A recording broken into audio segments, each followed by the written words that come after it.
কিছু দল এবং ব্যক্তি বাংলাদেশকে দফায় দফায় তারা দুর্নীতিতে চ্যাম্পিয়ন করে বিশ্বের দরবারে অপমানিত করেছে। কাউকে খুন করে না। মাদ্রাসার ভিতরে আগ্নেয়াস্ত্রের কোনো মহড়া দেখা যায় না। মাদ্রাসার ভিতরে জ্ঞান চর্চার বাইরে অন্য কিছু আমরা লক্ষ্য করি না।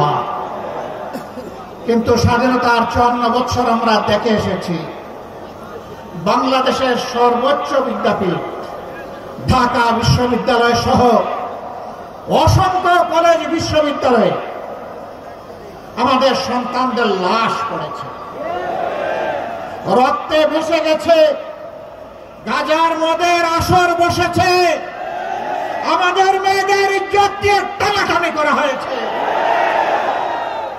অস্ত্রের ঝঞ্ঝনানিতে শিক্ষা প্রতিষ্ঠান অস্থির হয়ে উঠেছে। এটি একটি সভ্য দেশের শিক্ষা ব্যবস্থার পরিচয় বহন করে না। প্রিয় দেশবাসী, একটা দেশকে সভ্য দেশ হতে হলে এই দেশটাকে দুর্নীতিমুক্ত হতে হয়। আজ কিছু দল এবং ব্যক্তি বাংলাদেশকে দফায় দফায় তারা দুর্নীতিতে চ্যাম্পিয়ন করে বিশ্বের দরবারে অপমানিত করেছে। এদের সকলের অতীত রেকর্ড বাংলাদেশের জনগণের হাতে আছে। এমনকি দুঃখের বিষয়, সকল ফ্যাসিবাদ, দুর্নীতি, বৈষম্য, দুঃশাসনের বিরুদ্ধে 5 আগস্টের বিপ্লব অনুষ্ঠিত হয়েছিল।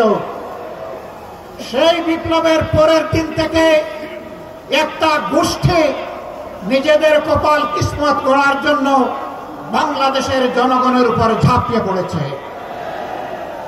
আজ চাঁদাবাজদের দৌরাত্ম্যে সমাজ জীবন অতিষ্ঠ ততষ্ঠ, ত্রাহি ত্রাহি অবস্থা।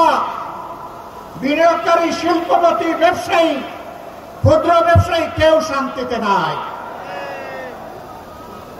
আগের চেয়ে চাঁদার রেট বেড়ে গেছে বলে সকলেই তারা বিষাক্ত নিঃশ্বাস ফেলেন।